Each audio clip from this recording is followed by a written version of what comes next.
Els veïns de la Verneda Alta es mostren descontents amb el projecte del nou sector prim perquè consideren que l'alçada d'alguns dels edificis és excessiva i que provocarà un fort impacte visual a la zona.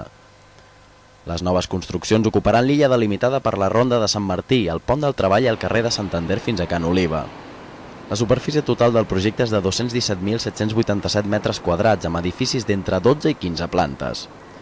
S'ha produït un increment del sostre d'un 13% respecte al pla inicial, degut a la inclusió de gairebé 25.000 metres quadrats que pertanyen a Canyelles, al districte de Nou Barris.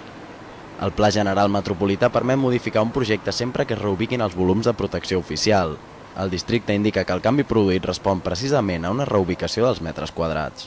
Com hi ha un desnivell molt notable a lo que és la Ronda de Sant Martí i carrer Santander, quedaríem aquí però com un clot tots aquí dintre.